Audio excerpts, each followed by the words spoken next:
Ed Sheeran freaked out about his Game of Thrones role just like us. The internet is mad about the Aladdin casting for this reason. And Harry Styles admits that he cried watching himself act for the very first time. All that and more on today's Rundown.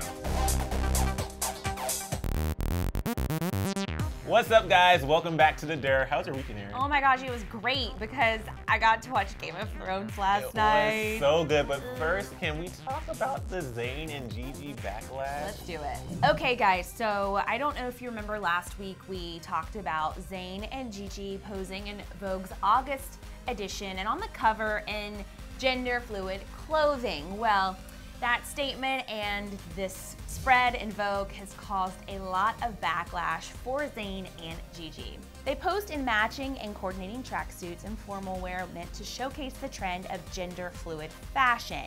But the magazine has seen some backlash now for the misuse of the term gender fluidity for misrepresenting transgender and gender non-conforming identities and only using straight models. In the article, Gigi and Zayn chat about how they love going in each other's closets and finding new pieces of things to wear regardless of male or female style. At one point, Zayn says to Gigi, "I like your shirt, and if it's tight on me, so what? It doesn't matter if it was made for a girl." Then she responds, "Totally, it's not about gender, it's about like shapes and what feels good on you that day, and anyway, it's fun to experiment." Now, Vogue has now apologized in People, saying, "The story was intended to highlight the impact the gender fluid and non-binary communities have had on fashion and culture. We are very sorry the story did not correctly reflect that spirit. We missed the mark. We do look forward to continuing the conversation with greater sensitivity." Now, Gigi and Zayn have not responded to all the controversy, and I'm glad that Vogue came out and apologized because I don't think that this was intentional to, make anybody feel uncomfortable. And to be fair, I just want to defend Vogue for just a minute because I think that we're all really starting to get to know this whole new kind of dialogue around gender fluidity and non-binary culture. It can be confusing and it can be difficult to kind of wrap your brain around. So I applaud them for taking steps to try to make this more of a mainstream conversation, even though I know that it wasn't exactly correct, but I do appreciate the apology. Yeah, there's something about this that's just different than some of the other mistakes that have happened in the past with magazines. Like this one, like you said, the intention was not to cause any harm. And I truly believe that, if anything, we wouldn't necessarily be talking about, granted, they're Gigi and Zayn, so we're gonna talk about it, but without this backlash, we wouldn't necessarily be talking about this conversation. Having the conversation. Which is very important. And right. I like wearing clothes. I don't think it matters if it's guy, girls. It doesn't matter. Like, I don't believe clothes or whatever. Like, I'll wear your shirt if you want. I actually really want to wear this shirt. Let's swap. So on Instagram last night, if you were scrolling through your phone like I did, you may have seen some pretty amazing shots of Kylie Jenner, my girl, and she just looks incredible there. You mean stalking Kylie Jenner? Always. He's obsessed. Always. So Kylie is back doing what she does best in GQ Germany and GQ Mexico for a sexy cover spread. Kylie shared many shots from the shoot on Instagram where we see her posing in a nude velour bikini featuring some major underboob, mermaid hair, and all her gorgeous curves on display. Now, due to her perfect shape, many believe once and for all this proves she had a boob job, which she is still denied. But anyway, inside the cover story, she says what she's most looking forward to when it comes to her e-reality show, Life of Kylie. She says, "Life of Kylie is much more intimate than Keeping Up with the Kardashians. I open myself up more. The viewers get to look behind the scenes. They see me with makeup and without, at work and in my spare time with my closest friends. I can finally show everything, all sides of me, who I really am. For me, it feels like therapy."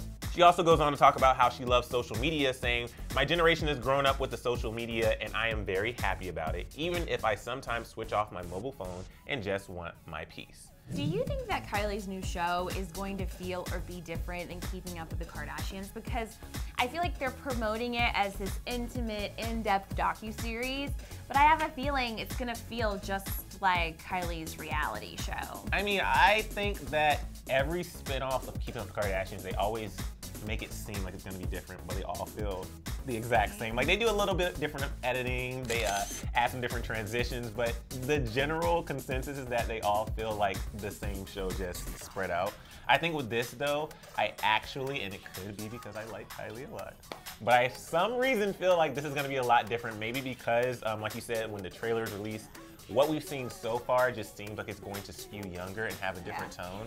I'm not convinced though. When I read that quote, it kind of felt like a little bit of shade towards Keeping Up Kardashians. Like, you're gonna see a more intimate side of me, no makeup, okay? Oh. Yeah, but I think that, you know, Kylie is one of a squad of Kardashians and Jenners, and I think we haven't really gotten to know who she really is. Yeah. So I hope we get to do that because people do love her and they love her makeup and they love her fashion. I mean, I know she's had some controversy recently, but they really do love her brand. Yeah. So I don't know, I'm kind of curious.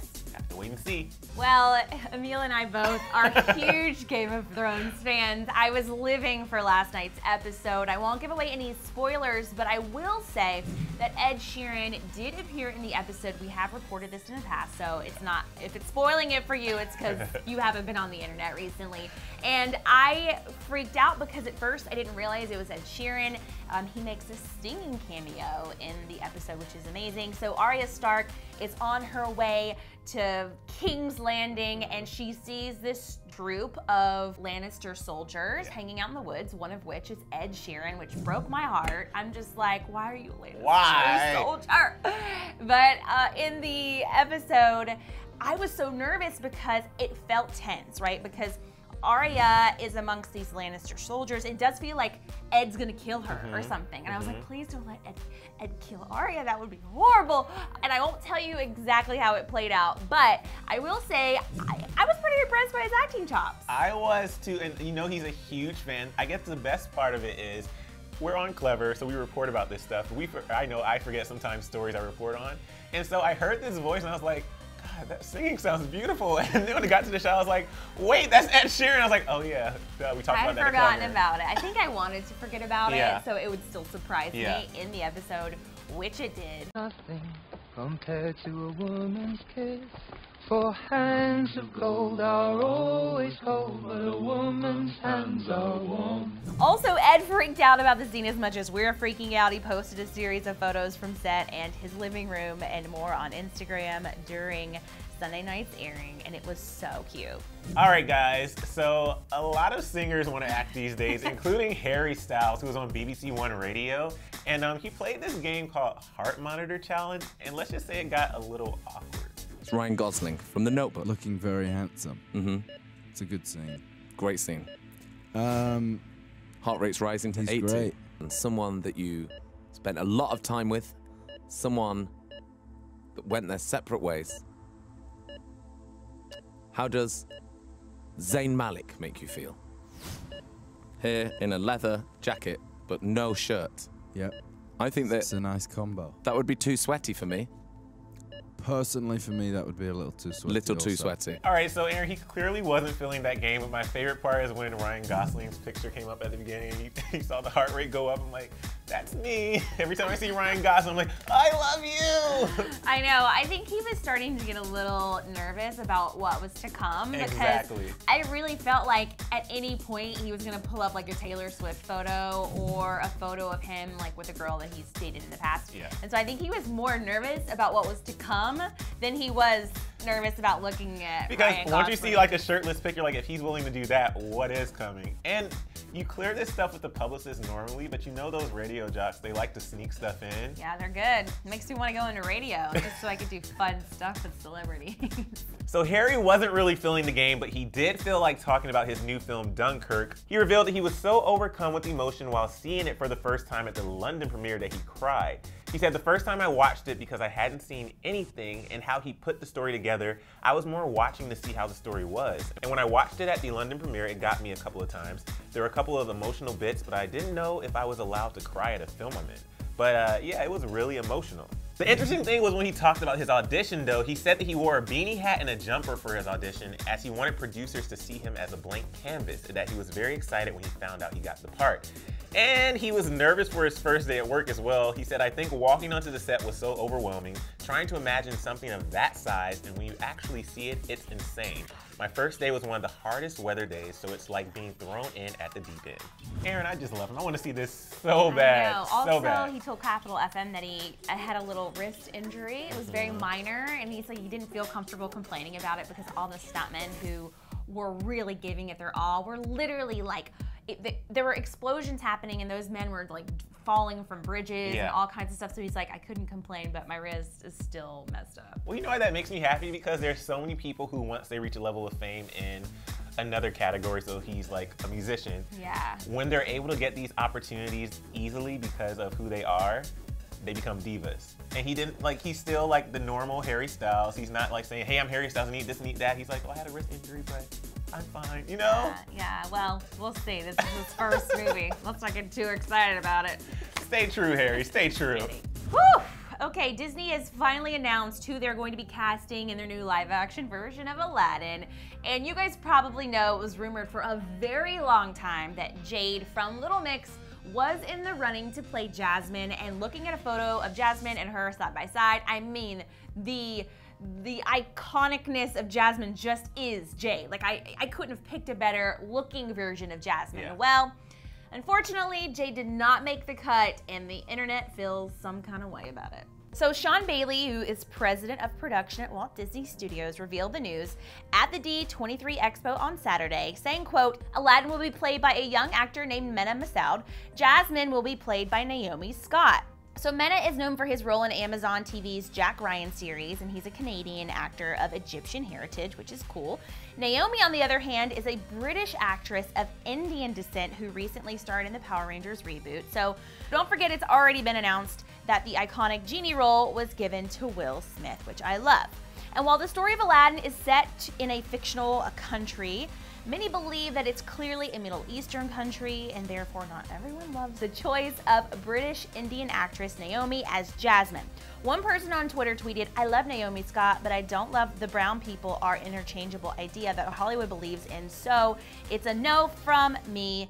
LMAO. Now, not being 100% Middle Eastern was one of the criticisms that Little Mix's Jade faced also when the news hit that she was in the running to play Jasmine, and now the internet is thinking that Jade has shaded Disney for not giving her the big role. So shortly after the news was announced, she posted this screenshot from Little Mix's Shout Out to My Ex video where she's holding up a sign on a pistol that says, over it. And this could mean anything, but of course, the internet naturally believes that this means she is mad at Disney, which I kind of see that, you know what I mean? Like, she knew what she was doing, the timing was everything. If I were her, I'd be upset too, especially if she was in auditions, she had been doing callbacks. That's a huge moment for her in her career. I get why she would be over it. I'm kind of over it too, because I just thought she'd be so great, but I understand the internet's, I don't know, sensitivity over not wanting like 100% Middle Eastern person playing the character. I get that. But honestly, like, so many people are mixed with so many things now. It's like, I don't know. I don't know if it really matters a lot. I understand where they're coming from, but I don't know. What do you think about this? So I'm kind of on the fence. oh God, I hope I don't. Actually, I don't care. So be honest. This is my opinion. With this, you have Aladdin, which is one of my favorite movies growing up as a child. Aladdin is a fictional character in a fictional place. Inspired by multiple countries, I'm assuming multiple cultures. Like, you can't really have one defining culture in there, you know what I mean? Yeah. And so for people to get so upset, like, I get upset when there is a movie that's based on a true story and then they whitewash the cast. That's one thing. But for this, which is a fictional, I mean, I'm not forgive it. I'm not that mad at it. Like, I don't. What was the tweet where it said, like, interchangeable idea about brown people? I get where they were trying to go with that, but I just don't think you can do that with a fictional story. Yeah, you know what I mean? I see that, yeah. I truly believe Disney has a lot of pressure on them now because these last couple of live action films have been so great. So good. They just want to make sure that somebody is cast that truly embodies the spirit of the characters. Yeah, and hopefully, I'm on board with that too, you know? I totally get that. So for me, I'm not as upset about it, but I do understand where people are coming from, and I don't really know where I stand on it yet. I'm like you, I kind of see your perspective. At the same time, I understand that, like, people want to have the right ethnicity be represented in the right types of films. I don't know. I don't know where I stand. Where do you guys stand? All right, you guys, are you upset about this whole Jade thing not being Jasmine in Aladdin? Let us know in the comments. And what do you think about Ed Sheeran making his appearance on Game of Thrones? Were you tense too during that scene? Because it was really awkward. I thought she might kill him I as well. know. I can't wait to see what happens. And then take on his identity. And then, like, be Ed Sheeran throughout the rest Wait a of the minute, show. Aaron. That would actually be great for one episode. Yeah, creators of Game of Thrones, call me if you need some ideas. All right, guys, let us know what you thought in the comments. I hope you had a great weekend, and I hope you have an even better week. For more, click live to see celebs react to Beyonce's twin announcement on Instagram. Or click right to hear Selena's steamy fetish song inspired by The Weeknd. Ooh.